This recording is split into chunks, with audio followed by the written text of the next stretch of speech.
नमस्कार, सगरमाथा प्राइम समाचारमा स्वागत छ। म जयन्ती पुडासैनी। नमस्कार, म ज्योति पौडेल। प्राइम समाचार सुरु गरौँ अहिलेसम्मका मुख्य समाचारबाट।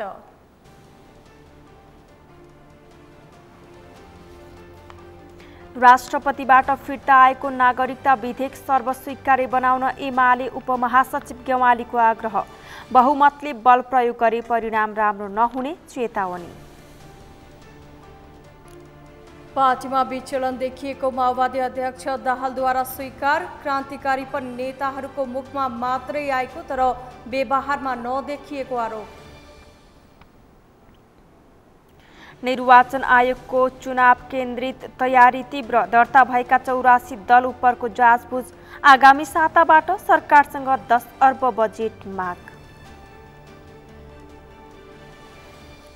चीनमा अत्याधिक मात्रामा तापक्रम वृद्धि। उद्योग बन्द गर्न प्रान्तीय सरकारको आदेश। विश्व बजारमा विद्युतीय सामग्रीको अभाव हुन सक्ने आशंका। र राष्ट्रिय फुटबल टिमका मुख्य प्रशिक्षक अल्मुताइरीले एन्फालाई जवाफ पठाए। बङ्गलादेश विरुद्धको खेलमा सुखद नतिजा ल्याउने प्रशिक्षक हुमागाईको प्रतिबद्धता।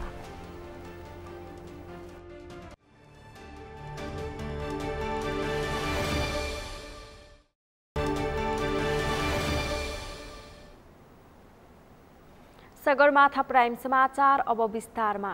प्रमुख प्रतिपक्षी दल नेकपा एमालेका उपमहासचिव प्रदीप गेवालीले नागरिकता विधेयक जस्तो संवेदनशील विषयमा जनमत विभाजित गर्ने काम नगर्न सत्तापक्षलाई चेतावनी दिनुभएको छ। आज प्रतिनिधि सभा बैठकमा राष्ट्रपतिबाट फिर्ता पठाइएको नागरिकता विधेयकमाथिको छलफलमा भाग लिँदै उपमहासचिव गेवालीले राष्ट्रपतिबाट फिर्ता भएर आएको सो विधेयकलाई सर्वस्वीकार्य बनाउने अवसरको रूपमा लिन पनि सत्तापक्षलाई आग्रह गर्नुभयो। नागरिकता जस्तो संवेदनशील विषयलाई हेडकाउन्टको रूपमा नलिई यसमा विवेक पुर्याएर आवश्यक निर्णय लिनुपर्ने उहाँको भनाइ थियो। उपमहासचिव गेवालीले सो विधेयकमा संसदीय नियमावली अनुसार संशोधन प्रस्ताव राख्न पाउने अधिकार सुनिश्चित गर्न सभामुख अग्निप्रसाद सापकोटाको ध्यानाकर्षण समेत गराउनुभयो। जनताको प्रतिक्रियालाई समेत सुनेर सो विधेयकबारे सदनले आवश्यक निर्णय लिनुपर्ने उल्लेख गर्दै उहाँले त्यसका लागि सोही अनुसार छलफललाई अघि बढाउनु पर्ने आवश्यकता औल्याउनुभयो। उपमहासचिव गेवालीले बहुमतको आधारमा सो विधेयक जबरजस्ती पारित गरेर पठाउने प्रयास गरिए त्यसको परिणाम राम्रो नहुने पनि बताउनुभयो। सबै प्रक्रियाहरू अरू विधेयक सरह हुने भनेर भनिएको छ।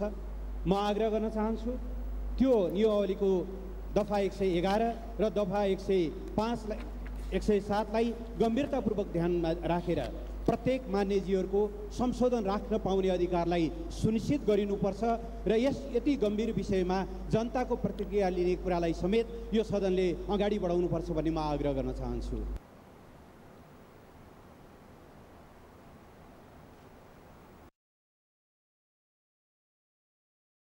विचाराधीन यो विषयलाई सत्तारूढ गठबन्धनले जस्ताको त्यस्तै राष्ट्रपतिलाई फिर्ता पठाउने कुरा गरेर संसद र यसको गरिमाको धज्जी उडाएको आरोप पनि लगाउनुभयो।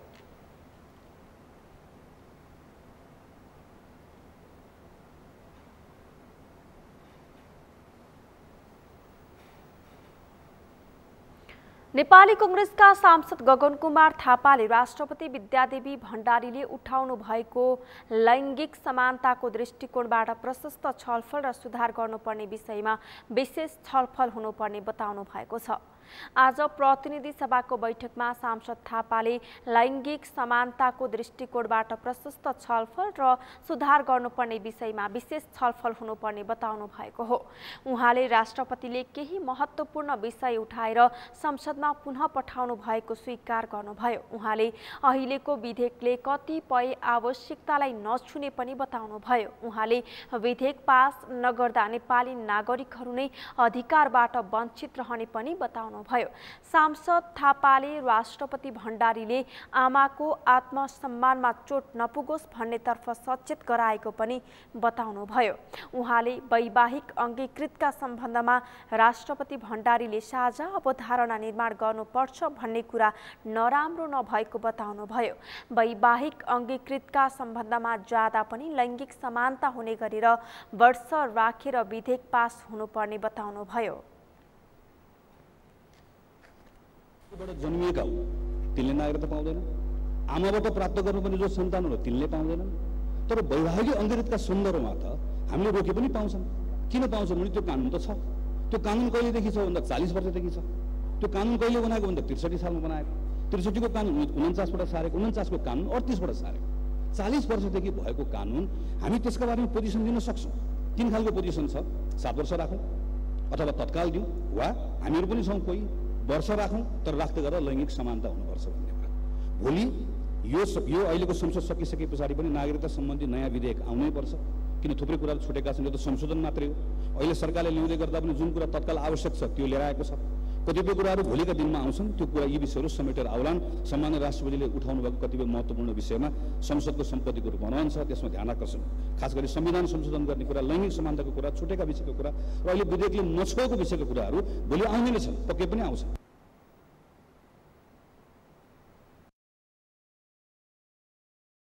सांसद थापाले संविधानले नछोएका बारेमा संसदमा चर्चा भइरहेको बताउनुभयो। उहाँले संविधान संशोधन गरेर भए पनि अहिलेको व्यवस्थालाई नछोएको कुरामा छलफल गर्नुपर्ने बताउनुभयो।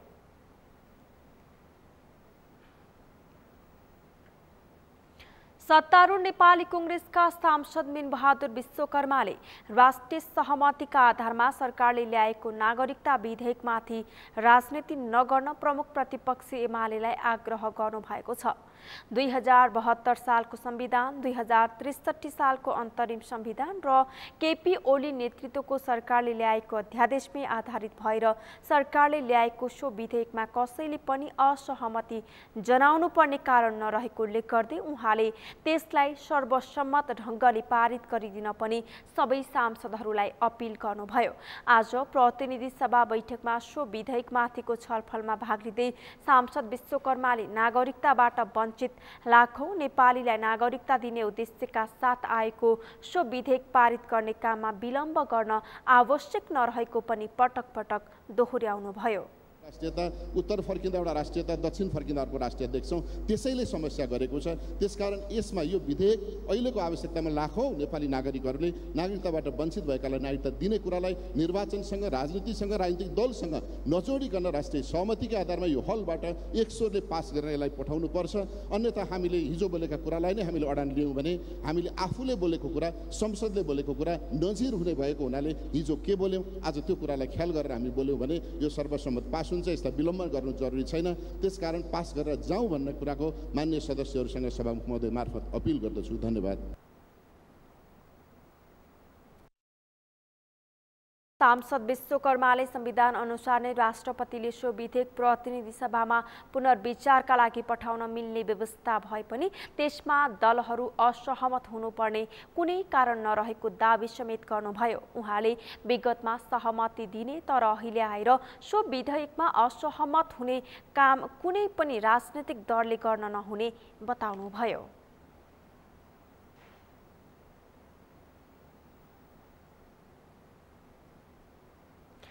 सत्तारूढ दल नेपाली कांग्रेसका नेता डाक्टर मिनेन्द्र प्रसाद रिजालले नेपालीलाई नागरिकता विहीन बनाउने अधिकार राष्ट्रपतिलाई समेत नभएको बताउनु भएको छ।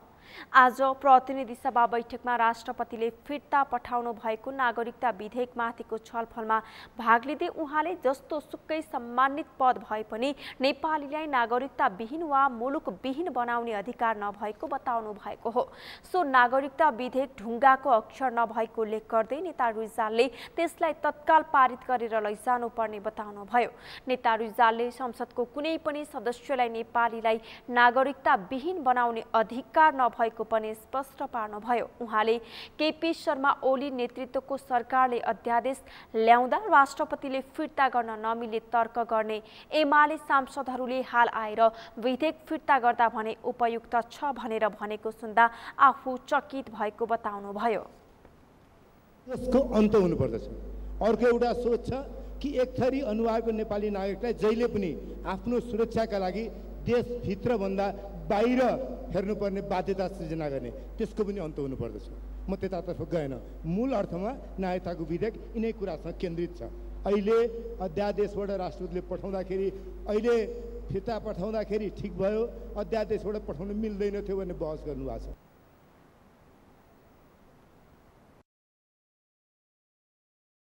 नेता रिजालले एक थरी अनुहारकाले अर्को थरी अनुहारकाको राष्ट्रियतामाथि प्रश्न उठाउने प्रचलन रहेकोले गर्दै त्यसको अन्त्य हुनुपर्ने बताउनुभयो।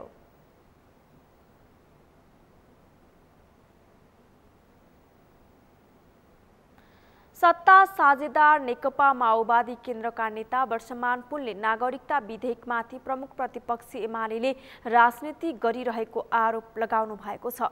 नागरिकताबाट वञ्चित नेपाली नागरिकका सन्तानलाई नागरिकता दिने गरी आएको सो विधेयक संसदबाट पारित गराउन सहयोग गर्न पनि उहाँले एमालेलाई आग्रह गर्नुभयो। आज प्रतिनिधि सभा बैठकमा सो विधेयकमाथिको छलफलमा भाग लिँदै नेता पुनले वैवाहिक अङ्गीकृत नागरिकताको विषयमा पछि पनि छलफल गरेर त्यसलाई परिमार्जन गर्न सकिने भएकाले अहिलेलाई सो विधेयक पारित गराउने काममा सबै राजनीतिक दलहरूले सहयोग गर्नुपर्ने बताउनु भयो। गरेर चाहिँ सम्मानित राष्ट्रपतिज्यूका पठाइएको थियो। त्यो विधेयकको बारेमा सम्मानित राष्ट्रपतिज्यूबाट जुन सन्देश प्राप्त भएको छ त्यसमा कुनै पनि ठाउँमा संविधानसँग बाजिएको कुरो उल्लेख छैन। सायद गम्भीर प्रकृतिका संविधानसँग बाजिने अवस्थामा पुनर्विचार गर्नको लागि त्यो संवैधानिक व्यवस्था गरिएको हो। त्यतिखेरका संविधान निर्माताहरूको आशय सजिलै बुझ्न सकिन्छ कि कहिलेकाहीँ त्यहाँ कैयौँ कुरा ध्यान नपुगेको हुनसक्छ, जो राष्ट्र प्रमुखबाट, राष्ट्रको अभिभावकबाट ध्यानाकर्षण गराउने, पुनर्विचार गराउने ठाउँ राखिएको हो। तर यसलाई दिनदिनैको राजनीतिमा, दिनदिनैको सरकारको काम, कार्यकारीको काममा कुनै पनि ढङ्गले प्रश्न उठाइराख्ने खालको व्यवस्था गरिएको होइन। यस अर्थमा यो विधेयकलाई जसरी यहाँ प्रस्तुत भएको छ यसलाई पास गरेर फेरि प्रमाणीकरणको लागि पठाउने व्यवस्था हुनुपर्छ। सम्मानित सभामुख महोदय,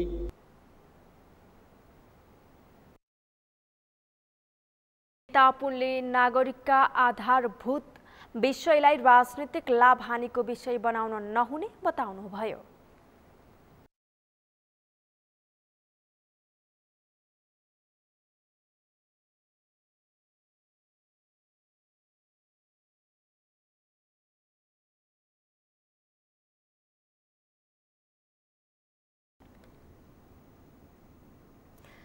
राष्ट्रिय जनमोर्चाले राष्ट्रपतिले प्रतिनिधि सभामा फिर्ता पठाएको नागरिकता विधेयक खारेज गर्नुपर्ने माग गरेको छ। राष्ट्रिय जनमोर्चाकी उपाध्यक्ष दुर्गा पौडेलले राष्ट्रपतिले पुनर्विचारका लागि प्रतिनिधि सभामा सो विधेयक पठाएकोमा स्वागत गर्दै त्यसलाई खारेज गर्नुपर्ने माग गर्नुभएको हो। आज प्रतिनिधि सभा बैठकमा सो विधेयकमाथिको छलफलमा भाग लिँदै उहाँले हाम्रो जस्तो खुला सिमाना भएको मुलुकमा नागरिकता दिने विषयलाई निश्चित विधि बनाएर मात्रै अघि बढाउनु पर्ने बताउनुभयो। खुला सीमा भएको देशले जन्मको आधारमा र वैवाहिक नागरिकताको आधारमा विवाह गर्ने बित्तिकै नागरिकता दिन नहुने उहाँको अडान थियो।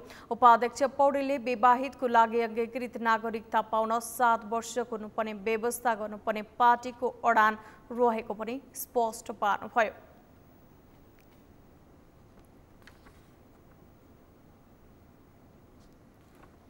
हरेक देशका नागरिकहरूले त्यसलाई प्राप्त गर्ने विधिहरूलाई जब अपनाउँछन् त्यसका आधारहरू, त्यसको राजनीतिक आधार, त्यसको सामाजिक आधार, भौगोलिक आधार, त्यो सँगसँगै सीमा विविध त्यसको हरेक क्षेत्रहरूलाई अध्ययन गरेर त्यसलाई प्राप्त गर्ने विधिहरू नागरिकता सम्बन्धी अपनाउने गर्छन्। विवाह गर्दैमा नागरिकता प्राप्त गर्ने योग्य भइसक्यो भन्ने कुरा कुनै पनि दुनियाँको कुनै पनि कुनामा जानुस् कहीँको कुनै सिद्धान्तले त्यसलाई स्वीकार गर्न सक्दैन। र त्यसलाई हामीले यो चिजलाई स्पष्टसँग बुझ्न जरुरी छ। नागरिकता एउटा अखण्डतासित एउटा राष्ट्रियतासित जोडिएको विषय हो, त्यसैले यसमा गम्भीर हुन जरुरी देखिन्छ। उपाध्यक्ष पौडेलले विवाह गरे लगत्तै अङ्गीकृत नागरिकता पाउने व्यवस्था विश्वमा कहीँ पनि नभएको दावी समेत गर्नुभयो।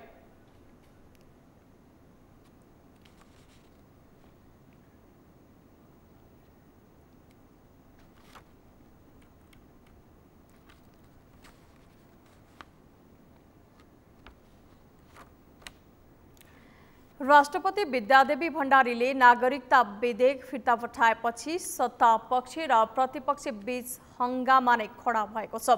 सत्ता पक्ष विधेयकलाई जस्ताको त्यस्तै पुनः राष्ट्रपतिकोमा पठाउने योजनामा छ भने प्रतिपक्षले त्यसको विरोध गरिरहेको छ। एक रिपोर्ट। बिहिबार प्रतिनिधि सभा बैठकको शून्य समयमा सांसद अमृता थापाले राष्ट्रिय महत्त्व र आम नागरिकको चासोको विषय बनेको नागरिकता विधेयक समानता र सहमतिका आधारमा अगाडि बढाउन माग गरेकी छन्। भिआइपी मात्र होइन, भिभिआइपी बस्ने काठमाडौँ सहर पुरानो सभ्यता रहेको राजधानीमा आज फोहोर थुप्रिँदैछ।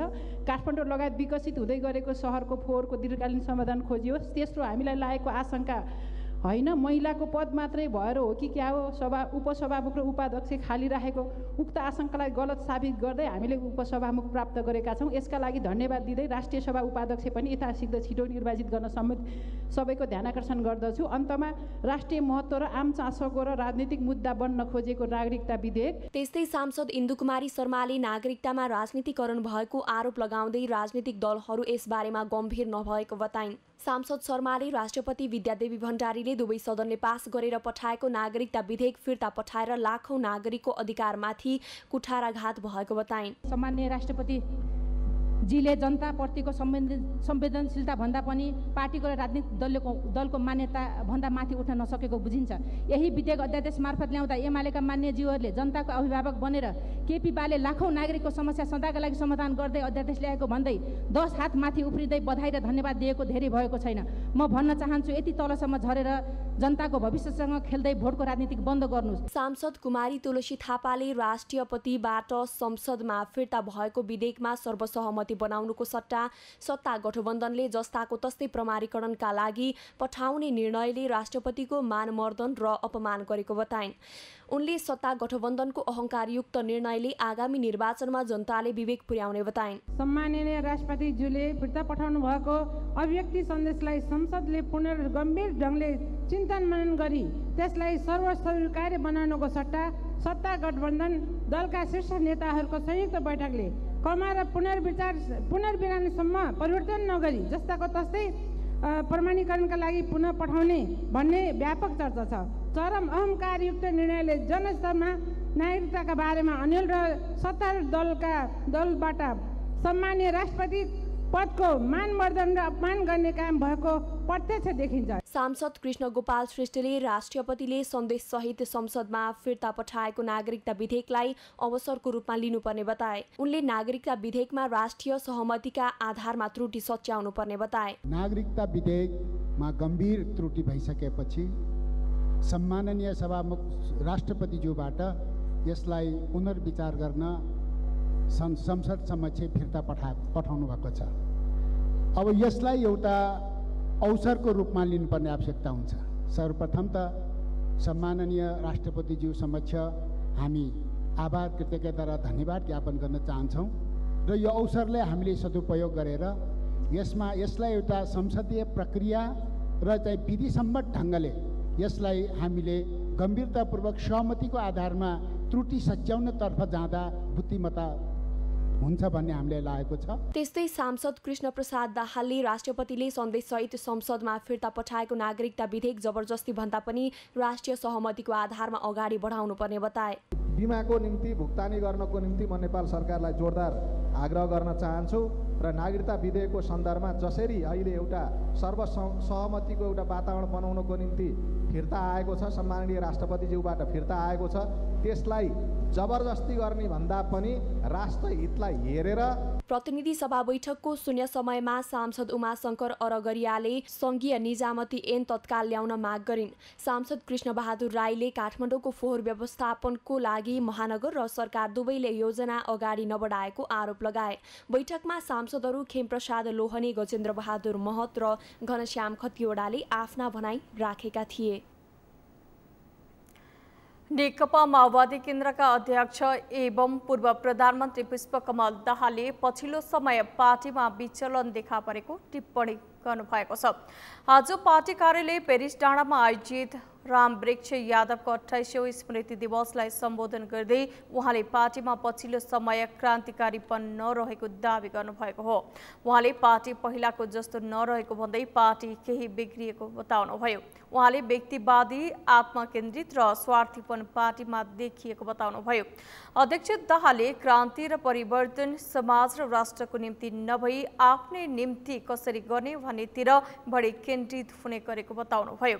उहाँले सामूहिक भावनाद्वारा अघि बढ्ने भन्दा स्वार्थ समूह बनाउनेतिर पार्टी अघि बढेको गुनासो गर्नुभयो।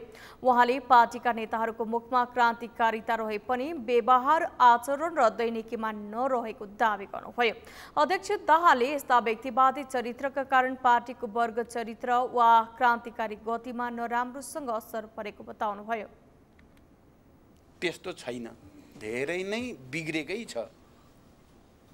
पहिलो कुरा त कमरेड रामवृक्ष यादवको फोटो अगाडि बसेर हामीले कुरा गर्दै गर्दा हामी अलिकति बिग्रेका छौँ भन्नेबाट नै सुरु गर्नुपर्ने ठान्छु म चाहिँ। हामी हिजोको जस्ता क्रान्तिकारी छैनौँ। हामी व्यक्तिवादी भएका छौँ, आत्मकेन्द्रित भएका छौँ, अलिकति स्वार्थी भएका छौँ। हामीले क्रान्ति, परिवर्तन, समाज, राष्ट्रको निम्ति प्रतिस्पर्धा गरेर त्याग गर्नेतिर होइन, आफ्नै निम्ति कसरी गर्ने भन्नेतिर उद्यत हुन थालेका छौँ। हामी सामूहिक भावनाद्वारा ओतप्रोत भएर जाने, टिम स्पिरिटबाट जाने भन्दा हामी स्वार्थ समूह बनाउनेतिर, त्यो वैचारिक गुट पनि होइनन्, स्वार्थ समूह बनाउनेतिर उद्यत हुन थालेका छौँ। अध्यक्ष दाहालले अबका दिनमा पनि माओवादी पार्टी नै क्रान्तिकारी बन्ने सम्भावना भएको दावी गर्नुभयो। उहाँले सिद्धान्त र व्यवहारलाई एक ठाउँमा ल्याएर अघि बढ्नुपर्ने आवश्यक रहेको बताउनुभयो। अध्यक्ष दाहालले पुरानै तरिकाले राष्ट्रको आवश्यकता पूरा नहुने भएकाले वामपन्थी आन्दोलनलाई एकीकृत र वर्गीकृत गरेर अगाडि बढ्नुपर्ने अहिलेको आवश्यकता भएको पनि बताउनुभयो।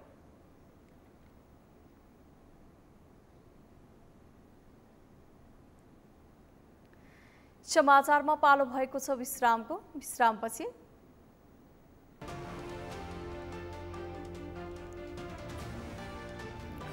निर्वाचन आयोगको चुनाव केन्द्रित तयारी तीव्र, दर्ता भएका 84 दल उपरको जाँचबुझ आगामी साताबाट, सरकारसँग 10 अर्ब बजेट माग। नेपाल भारत सीमा क्षेत्र मानव बेचबिखनका दृष्टिले जोखिमपूर्ण बन्दै, खुला सिमानाका कारण आपराधिक गतिविधिहरू मौलाउँदै। र राष्ट्रिय फुटबल टिमका मुख्य प्रशिक्षक अलमुतायरीले एन्फालाई जवाब पठाए। बंगलादेश विरुद्धको खेलमा सुखद नतिजा ल्याउने प्रशिक्षक हुमाकाईको प्रतिबद्धता।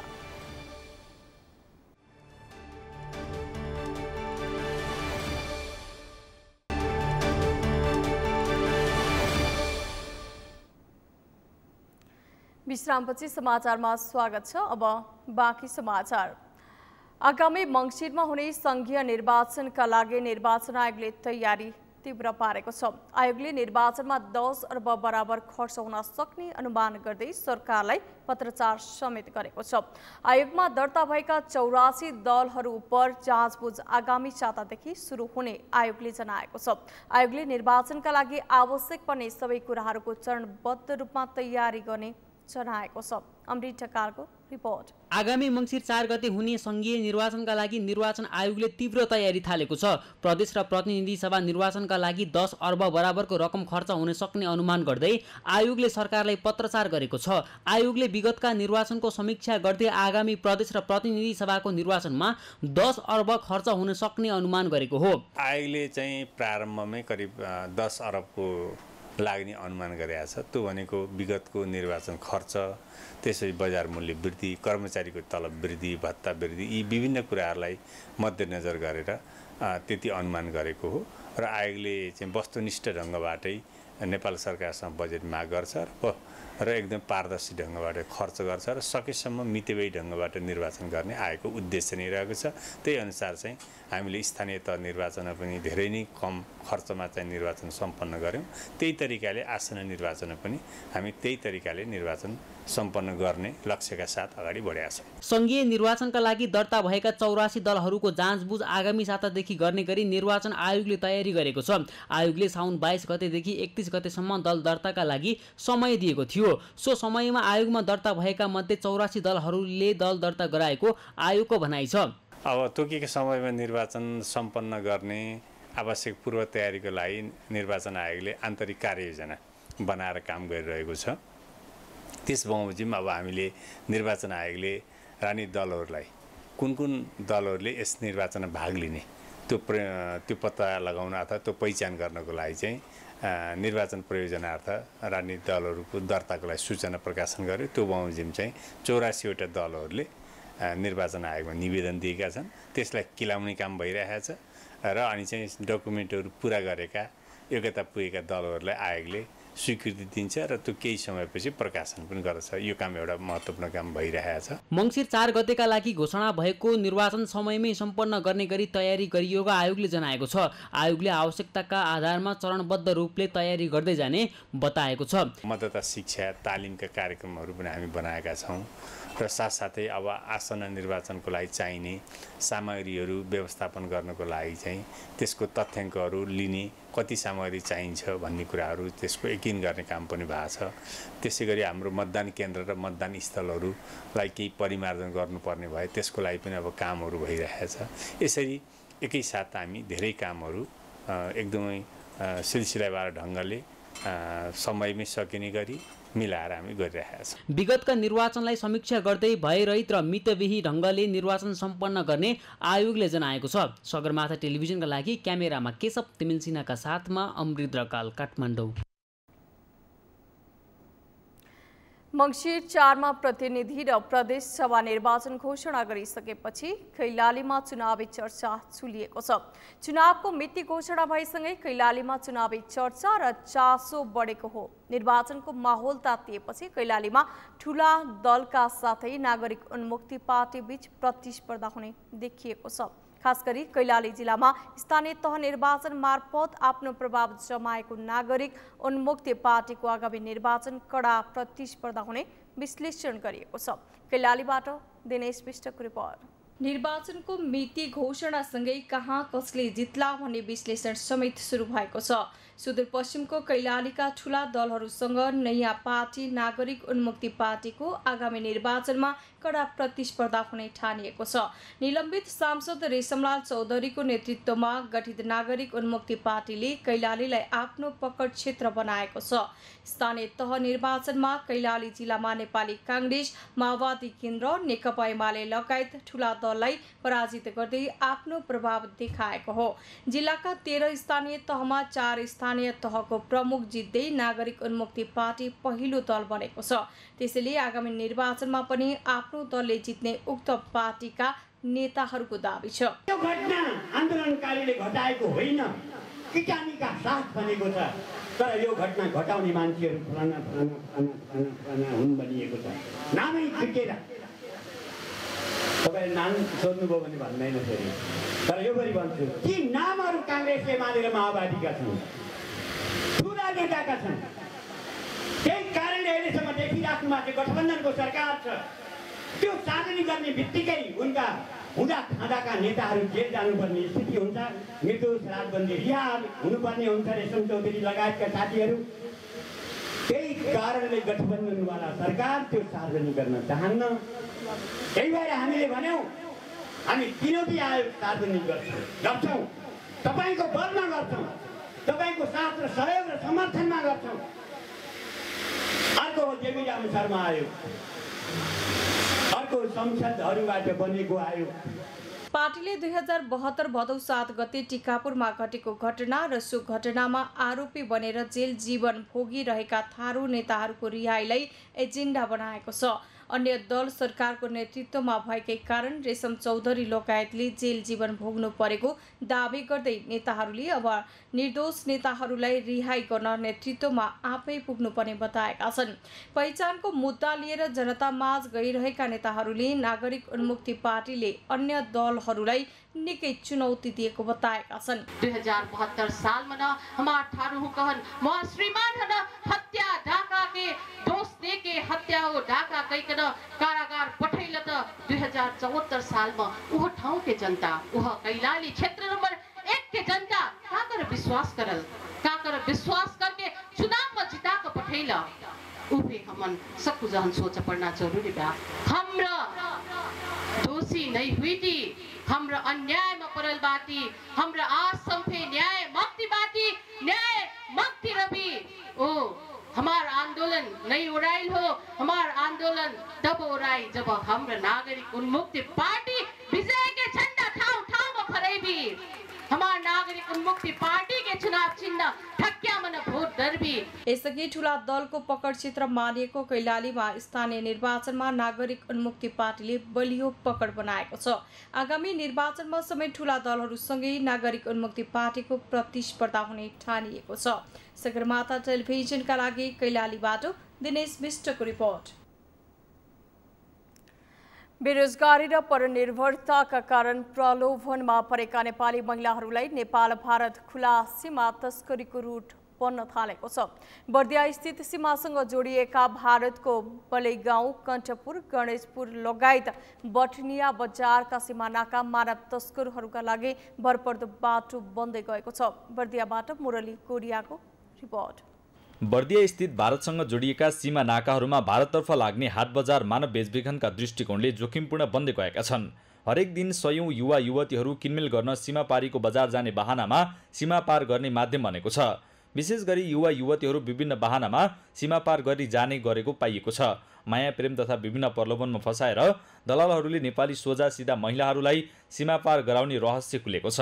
उमेर हुनुहुन्छ नि उहाँहरू जुन 20-21 वर्षका मान्छेहरू अनि उहाँहरू चाहिँ धेरै जसो आउनेहरूको साथीहरू आउनुहुन्छ तर भन्ने बेलामा चाहिँ आफ्नो दाइ हो, मेरो अङ्कलको छोरा हो, यस्तो टाइपको नाताहरू जनाउनुहुन्छ। पछि हामीले सोधपुछ गर्दाखेरि चाहिँ उहाँहरूको केही नाता भएको हुँदैन अनि उहाँहरू राम्रोसँग चिन्जान पनि भएको हुँदैन। फेसबुक मार्फत चिनेको हुन्छ कहिले अनि कोही त कोही बिहेहरूमा वा त्यस्तो कुनै बजारहरूमा भेटेर पनि अनि त्यो मान्छे त्यो केटाले चाहिँ अब मायातालमा फसाएर यस्तो गराएर अब धेरै लोभ लालच देखाएर चाहिँ लिएर जाने गर्छ। जिल्लाको बडैयाताल गाउँपालिका र गुलरिया नगरपालिकाको सिमानामा परामर्श केन्द्र सञ्चालन गरेको शान्ति पुनर्स्थापना गृहले मधुवन नगरपालिकामा पनि परामर्श केन्द्र सञ्चालनको तयारी गरेको छ।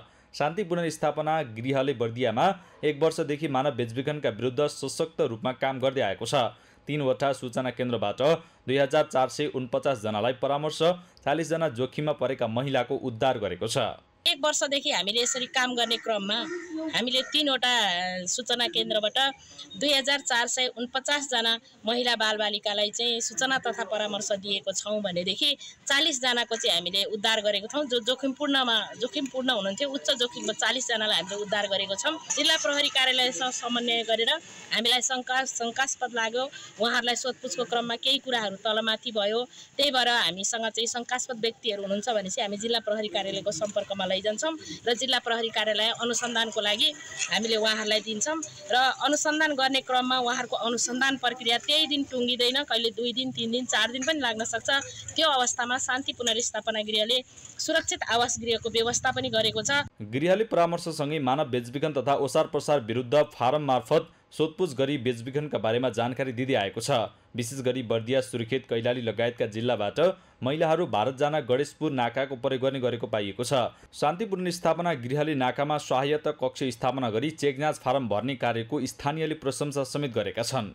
केटीहरू के बेचबिखन भइरहेछन्, केटाहरू पनि त्यस्तै भइरहेछन् अनि यो राम्रो भयो भने आफ्नो घर परिवारलाई सबैलाई थाहा भइहाल्छ कि कहीँ गछन् भने के भयो भने सम्पर्कमा पनि छन् यहाँ भनेर। बर्दिया भारतसँग खुला सिमाना जोडिएका जिल्ला भएकाले यहाँको करिब 83 किलोमिटर क्षेत्र खुला सिमानामा छ। खुला सिमानाकै कारण बर्दियामा अवैध गतिविधिहरू समेत बढ्दो छ। सगरमाथा टेलिभिजनका लागि बर्दियाबाट मुरली गोडियाको रिपोर्ट।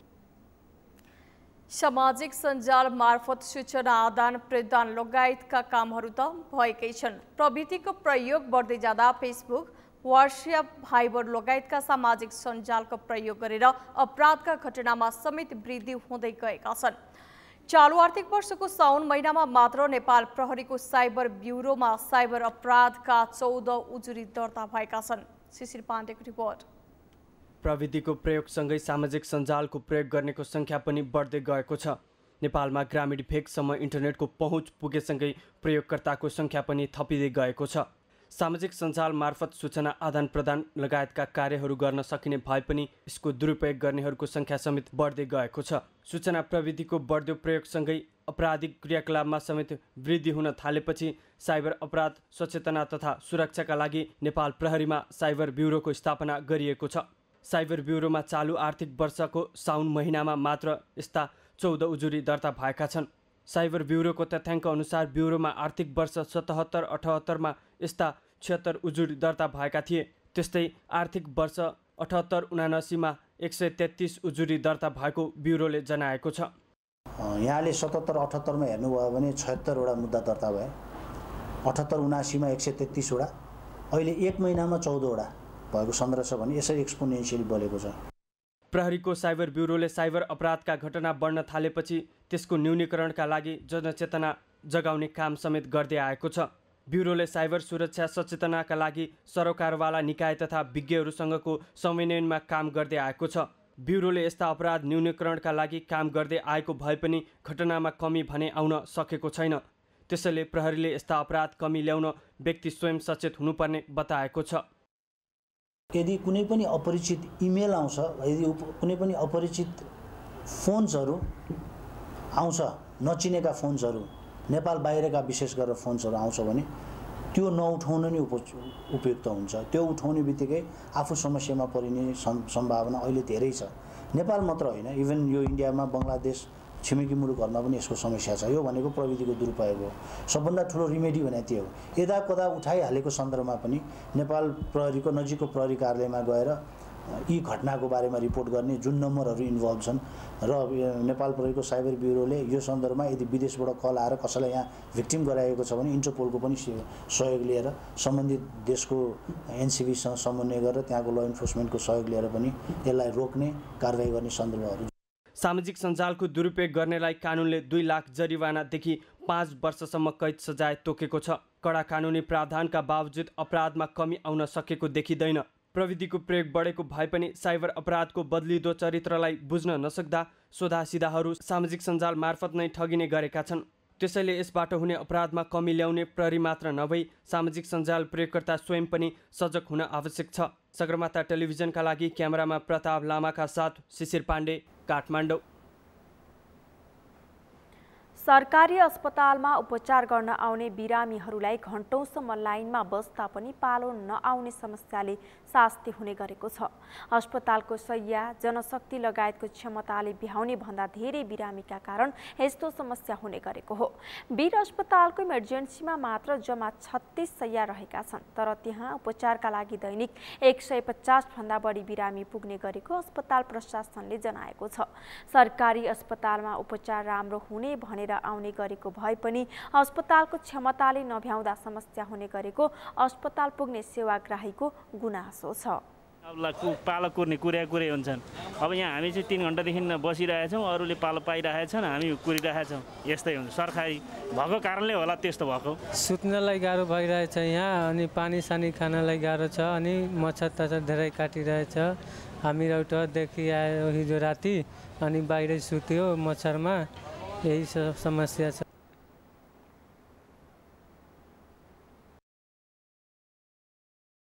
का लागि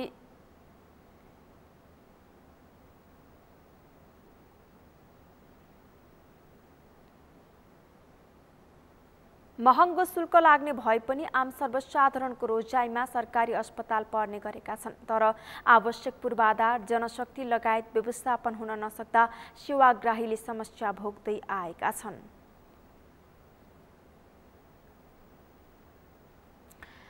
आम सर्वसाधारणका लागि सरकारी अस्पताल उपचारको भरोसाको रूपमा रहेको भए पनि अस्पतालमा भने बिरामीको अनुपातमा पर्याप्त जनशक्ति शैय्या लगायतको अभाव हुने गरेको छ, जसका कारण सरकारी अस्पताल पुग्ने बिरामीले उपचारका लागि पालो पर्खनु पर्ने बाध्यता छ।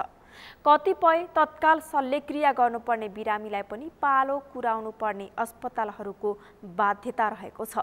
यसै सन्दर्भमा आज हामीले सगरमाथा जनबोलीमा सर्वसाधारणलाई सोधेका थियौं, सरकारी अस्पतालको सेवा सुधारका लागि के गर्नु पर्ला? हेरौं उनीहरूको भनाई उनीहरूकै शैलीमा।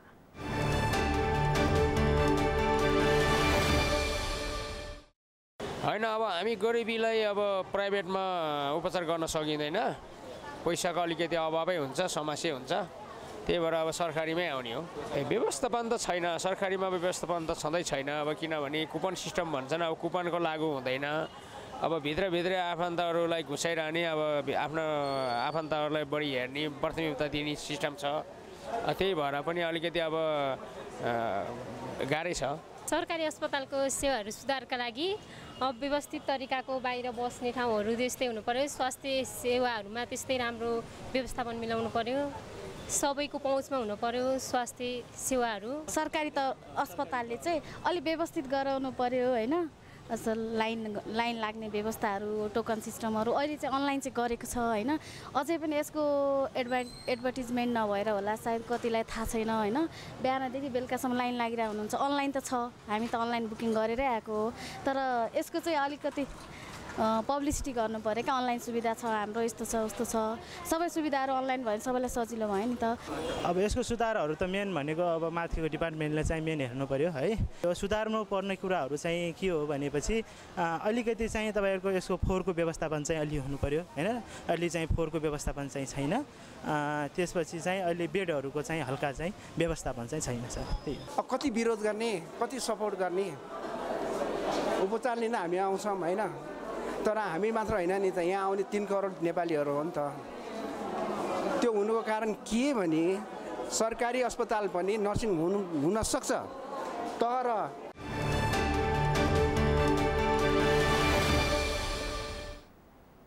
सगरमाथा प्राइम समाचारमा एकैछिन विश्रामपछि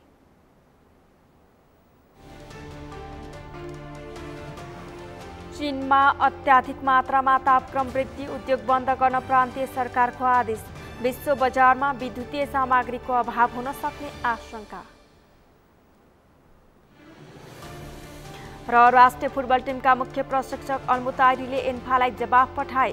बंगलादेश विरुद्धको खेलमा सुखद नतिजा ल्याउने प्रशिक्षक हुमागाईको प्रतिबद्धता।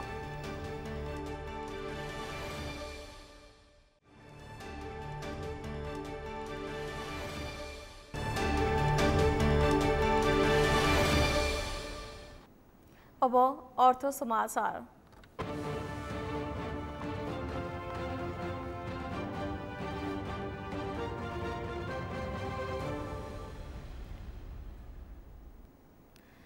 प्रधानमन्त्री शेरबहादुर देउवाले स्वदेशी कच्चा पदार्थमा आधारित उद्योग व्यवसायलाई विस्तार गरी आयात प्रतिस्थापन र निर्यात प्रवर्धन गर्न उद्योगी व्यवसायहरूसँग आग्रह गर्नुभएको छ।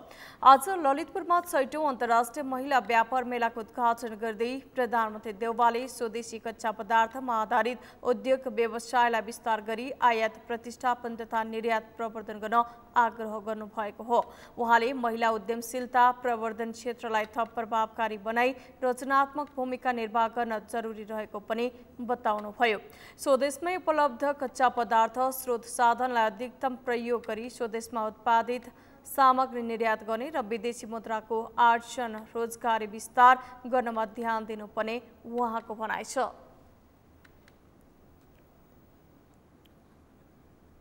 भदौ 6 गतेसम्म चल्ने व्यापार मेलामा देशभरका साना तथा मझौला महिला उद्यमी व्यापारीदेखि महिला निर्यातकर्ताका साथै अन्तर्राष्ट्रिय उद्यमी महिलाहरूको सहभागिता रहेको छ। मेलामा हस्तकलाका सामानहरू, प्राकृतिक रेसाजन्य वस्तु, ढाका तथा घर बुनाका सामानहरू, हाते कागजका वस्तुहरू, जैविक खाद्य पदार्थ, स्वदेश तथा विदेशका खानेकुराका परिकारहरू, कृषिजन्य उत्पादन, पुष्प सामग्री, जडीबुटी, गरगहना, सजावटका सामानका साथै विभिन्न सेवा प्रदायक संस्थाहरूका स्टलहरू प्रदर्शनीमा राखिएका छन्।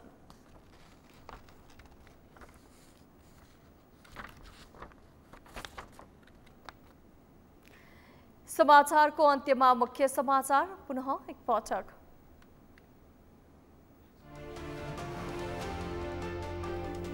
राष्ट्रपतिबाट फिर्ता आएको नागरिकता विधेयक सर्वस्वीकार्य बनाउन एमाले उपमहासचिव गेवालीको आग्रह। बहुमतको बल प्रयोग गरे परिणाम राम्रो नहुने चेतावनी। पार्टीमा विचलन देखिएको माओवादी अध्यक्ष दाहालद्वारा स्वीकार। क्रान्तिकारीपन नेताहरूको मुखमा मात्रै आएको तर व्यवहारमा नदेखिएको आरोप। निर्वाचन आयोगले